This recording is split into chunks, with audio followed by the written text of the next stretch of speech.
everyone, welcome back to the channel, and this is episode 4 of our Revit series on how to model a house. So in this episode, we'll be focusing on adding doors, windows, and stairs to your project, and of course, these elements bring life to your model and make it functional.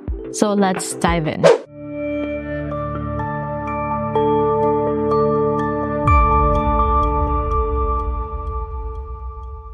First, let's add some doors to the model.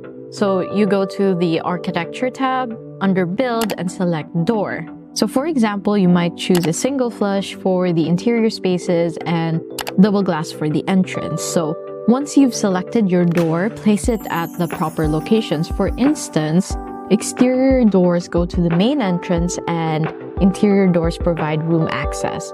So now let's tweak the door properties. You can adjust the size, swing direction, and even the materials in the properties palette.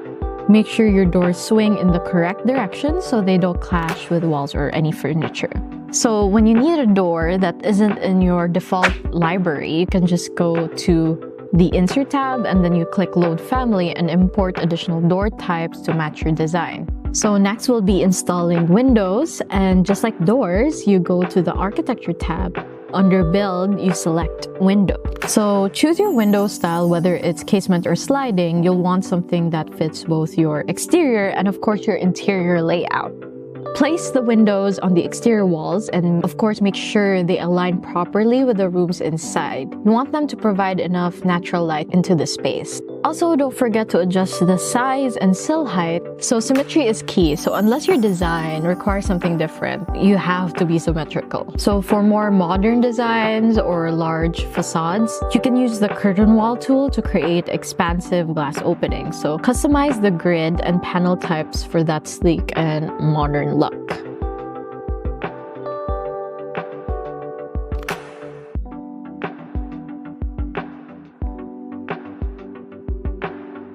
Now let's talk about stairs and ramps. So to create stairs, you go to the Architecture tab and select Stair Tool.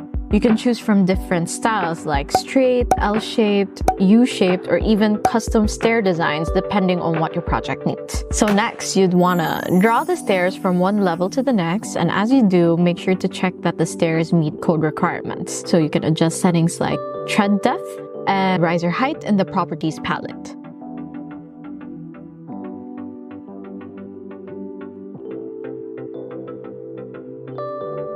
Feel free to drop any questions about the video or suggestions for future ones down in the comments. That's it for today's video. I hope you enjoyed and liked our continued series. If you do, please like and of course subscribe for the next episode. And if you have any topic suggestions that you might want to add, go ahead and feel free to just comment down below. So thanks for watching and see you in the next video. Bye!